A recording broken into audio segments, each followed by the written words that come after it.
want to see whether the corporate fundamentals to match some of the multiples that we've seen expand over the last 6 months or so.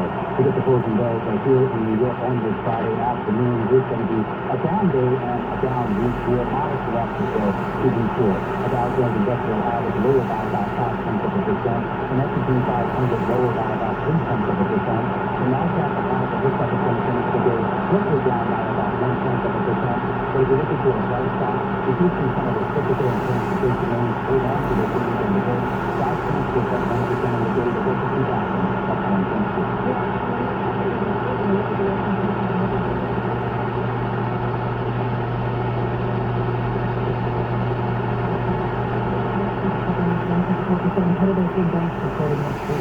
Yeah, I actually, I said not much going on, but there was a real rally in oil prices as it looks like the OPEC plus cuts are finally starting to have some effect on the market. I did a double take when I looked at NYMEX earlier. I thought WTI was Brent because it was over $73. That's why you see the energy index rallying the most of all of the 11 sectors here. Materials following it up as we get a little bit of a rally in other underlying commodities. Industrials, as Scarlett mentioned, also doing well today. The losers are consumer staples, healthcare, and utilities. I guess that is at least good news if people are selling off the defensive stocks. All right, everybody, let's get to some of the individual gainers in today's session. Top in the NASDAQ 100 is Lucid Group. It's up another 5% in today's session. The late June rally continuing for this one, up 8 out of the past 9 days since June 23rd, since announcing that deal with Aston Martin, a strategic supply agreement for high-performance EVs. So, again, a top performer in the NASDAQ 100. Rivian, another EV company, it's up about 14% here at the close. At its highs, up almost 19% today, advancing for an 8th straight session, matching its longest win streak on record. So up quite a run. I'm not quite sure I have these numbers right. Up nearly 90% in those 8 days. That's right. I was looking at that earlier. Yeah, this is just phenomenal. But you know what I think is interesting, because everyone's talking about the delivery of the Amazon van. But I have to tell you, I've seen so many more of these things on the street. I mean, so they're clearly delivering in New York City? Oh, yeah. And we were traveling over the week out in Boston. I saw them up there. Right. I mean, this is, as before, you would just see one every once in a blue moon. Like but I seem to be seeing multiples of them every day now.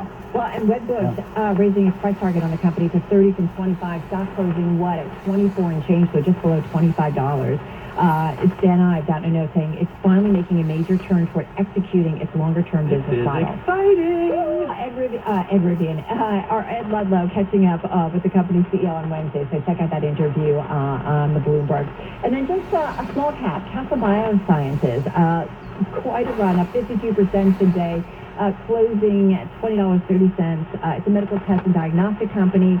A record jump for this one. Original Medicare contractor withdrew its proposed policy draft that would have stopped the insurer from covering Castle's cancer test. So the contractor is saying it will draft a new policy proposal. So this one was off and running at 52%. Again, a small cap company.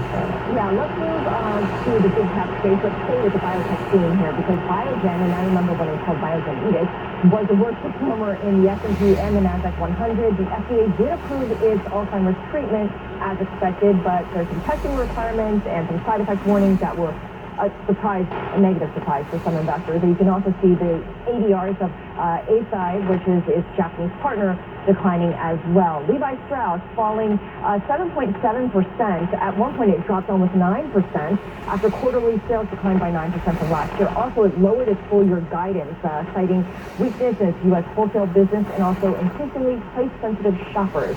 And Costco is closing down about 2.3%, weaker than expected comparable sales for June, even as analysts say that they still view Costco as well-positioned in this uncertain economic environment. People are going to be buying bulk, Matt and Romaine, as they move forward with expectations of a weaker economy.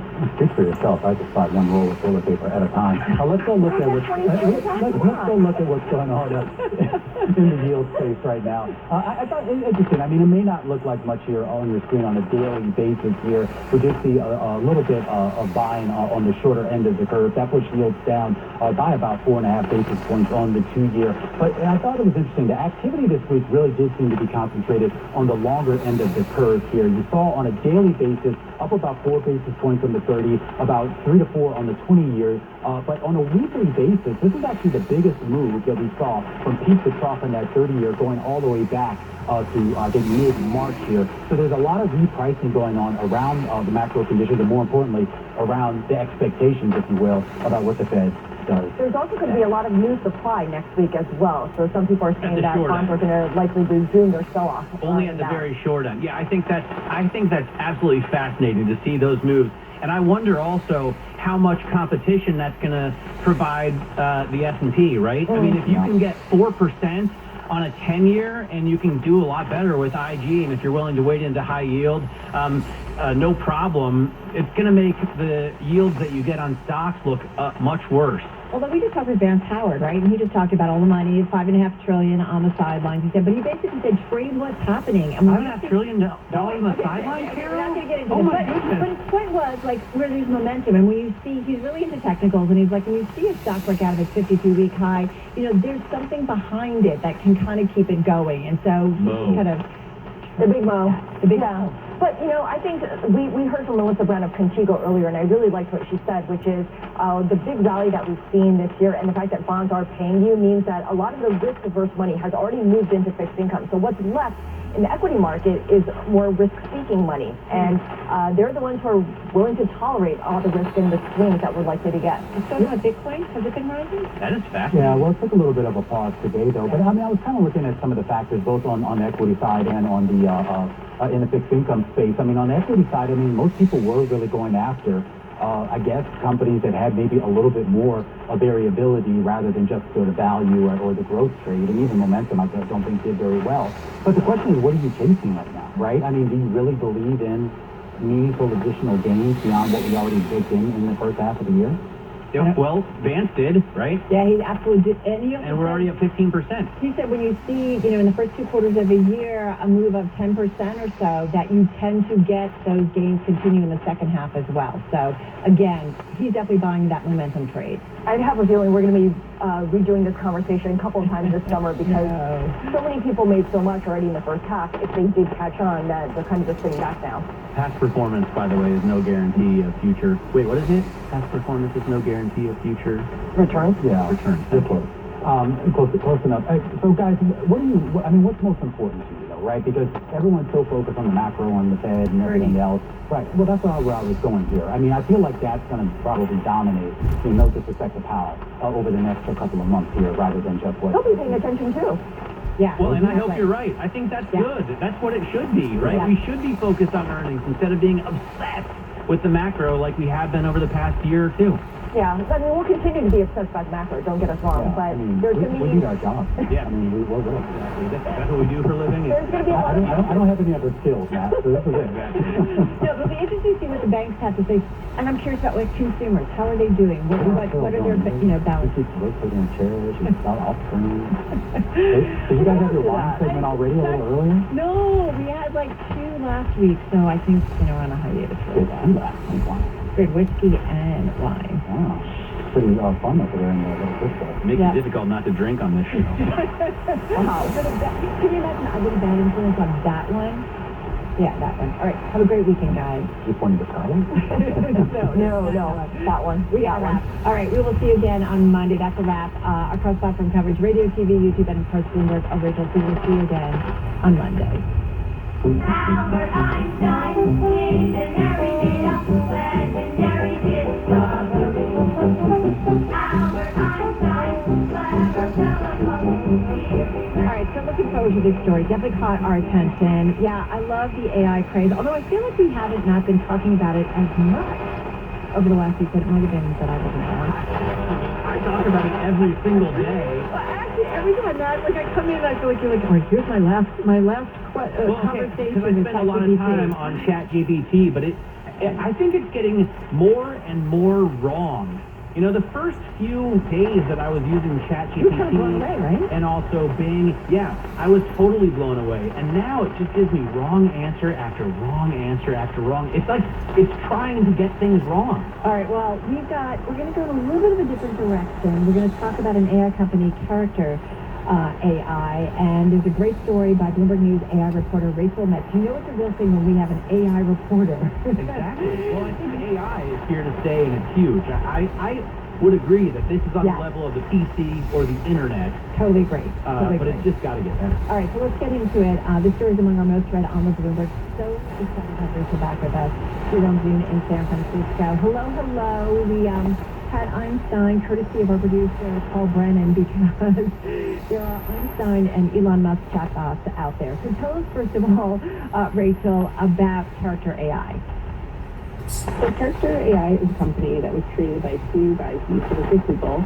And basically what they built was a sort of general purpose large language model that they wanted people to be able to turn into whatever they want it to be. So you can use it to sort of make a chatbot that is whatever you want. It can be a chatbot that imitates Elon Musk, or Taylor Swift, or Napoleon Bonaparte, or there's a cheese one. There's a farming cheese one. Always. Exactly. Right? I mean, there's millions of messages sent out. Users are really fascinated with this. It's been around since last fall. So it came out a little bit before ChatGPT. And it's just kind of grown really quickly, and it's amazing how much uptake it has seen. Have you used it? I haven't used it, but I read your story this morning, and the first, just on the top, I was like, whoa, that's ambitious to try and imitate Albert Einstein. But then I got past the fold, and I saw the screen grab that you included, which is hilarious. And I won't ruin it for anyone who wants to read, but let's just say the chatbot isn't as smart as Einstein. So do they care about that sort of thing? I mean, I think that their goal is to make these better and better over time. Part of what people need to do is they want to make these individual chatbots really good at imitating, let's say, like a real person or a fictional character that's really well known. Is you can add some of your own training data to it. So, like, if I made an Einstein chatbot, I would first give it like a message that says, like, hello, I'm Albert Einstein, and I'm incredibly smart, or something like that. So it would spit that out at every single user when they start a conversation. But also you could give it like famous quotes from Einstein, or type in his famous writings or something like that, or facts, to sort of like refine it. Because these large language models are trained on huge swaths of data from the internet, which means they might have a lot of sort of info that has been analyzed about someone such as Elon Musk. It might have a lot less about someone like Albert Einstein. So can I just highlight a couple of numbers? That people have used this Character AI to create more than 60 million different chatbots or characters. 200 million visits each month. All right. This is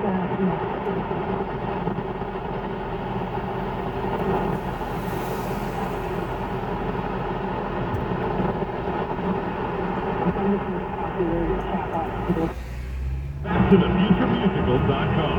Let's check out the AccuWeather 4-day forecast now with meteorologist John Ferry.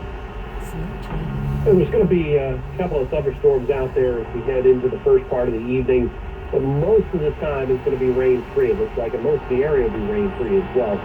Warm and humid night for tonight down to 74. Definitely warm and sticky for Tuesday, warm and humid for tomorrow. Clouds and sun again, a possible thunderstorm, a few spots in the afternoon and evening. We're up to 86. Warm and humid tomorrow night down to 74, and then steamy on Sunday. We'll have some showers and storms around, especially during the afternoon and evening. And those storms could be heavy enough to cause some flash flooding, maybe an isolated damaging wind gust up into the low 80s. Still humid Monday, a couple of showers and a thunderstorm. We're up to 82. Right now in Central Park, 84 with some sun, going down to 74 tonight now. I'm AccuWeather meteorologist John Fear, coming to New York's weather station, 1010 Wind, 92.3 FM. John, thank you. Wins News Time 4:13 coming up. The battle that is brewing between Twitter and Threads. Fall semester is right around the corner. Luckily, IKEA is your one-stop shop to make the most out of your new college living space. Put your best foot forward without stepping on any toes with hangable shoe storage. Spend more time hitting the books and less time searching for them with customizable shelving. Plus, find comfy bedding and colorful decor to add your own splash of style. Visit your local IKEA store or IKEA-USA.com/ready for college today. Get Getting into college was tough enough. Make move-in day a breeze.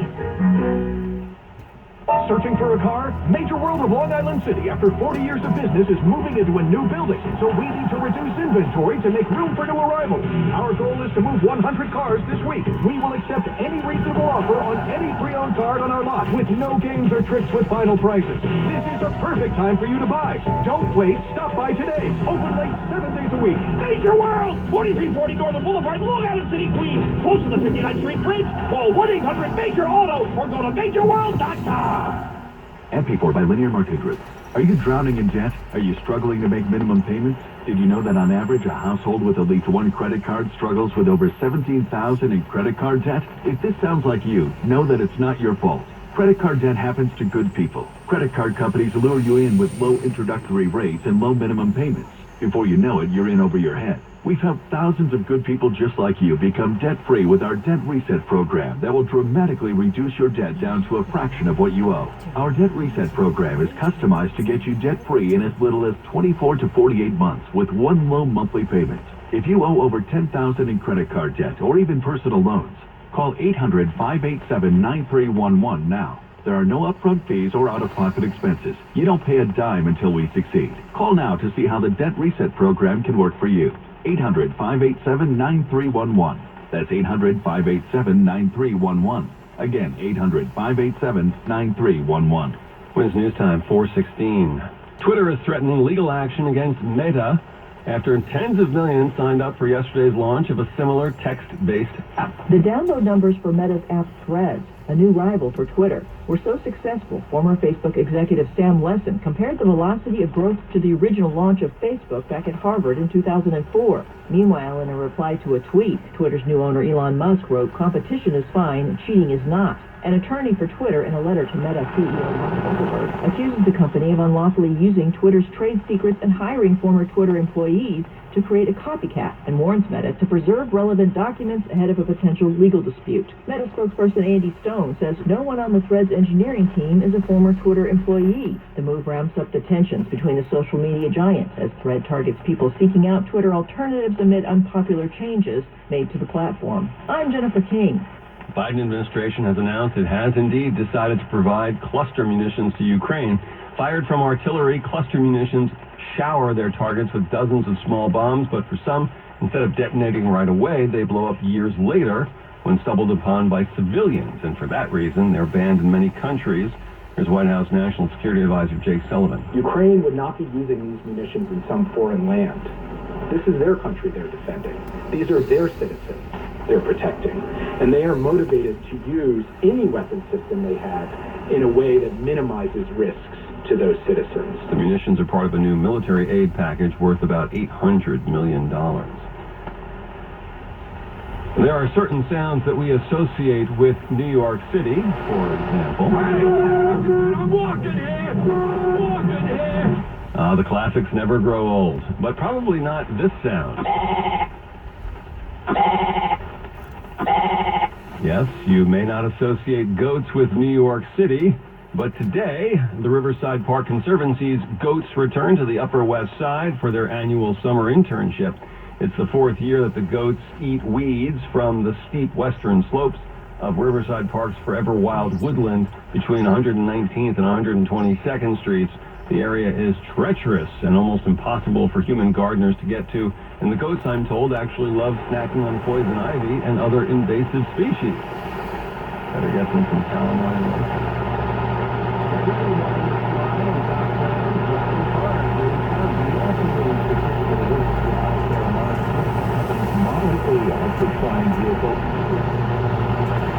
Already is taking pre-orders for the $300,000 two-seat vehicle, but we're trying to make it a car for everyone. Company CEO Jim Duchovny says that depending upon how testing goes, the next generation four-person sedan will be in the sky by 2035. And we're trying to get it eventually to the price tag of $35,000. Less than the average price of an earthbound car now. Jim Ryan, ABC News. Wins News Time 4:19. Headlines up next. For the ones who work hard to ensure their crew can always go the extra mile, and the ones who get in early, so everyone can go home on time, there's Grainger, offering professional-grade supplies backed by product experts, so you can quickly and easily find what you need. Plus, you can count on access to a committed team ready to go the extra mile for you. Call, click Grainger.com, or just stop by. Grainger, for the ones who get it done. Jane presents a tale of longing and long-lasting scent. Dear love of my life, we were on the 12B bus when I caught a whiff. A scent so fresh, so life-changing, I had to find its source. I didn't know if you were the woman in the pink freshly washed cardigan or the retired mailman next to me, but I knew one of you was my soulmate. Ah, the scent of Gain Flings. Add Gain scent beads for an even longer-lasting scent. All news, all the time. This is 1010 Wins at 92.3 FM. You give us 22 minutes, we'll give you the world. Good afternoon. It's 84 degrees at 4:20. I'm Bud Mishkin. Here's what's happening. The fire continues to burn aboard the Italian cargo ship in the port of Newark. 6 people charged in an alleged scheme donating money to then mayoral candidate Adams' campaign in exchange for political favors. The indictment does not implicate the mayor or any other city employees. A Long Island high school football player is on life support after collapsing on the field. Greenhouse gas emissions were up sharply immediately after the pandemic, but numbers show they are lower this year. 1010 Wins Entertainment News, a new album from Taylor Swift, kind of. Speak Now is a remake of an album that Swift previously recorded. On Wall Street today, the Dow Jones first being up, then finished down 187 points. Sports, the Yankees host the Cubs tonight. Mets are in San Diego, day 5 at Wimbledon. AccuWeather, a thunderstorm in spots tonight, otherwise cloudy and humid and a low of 74.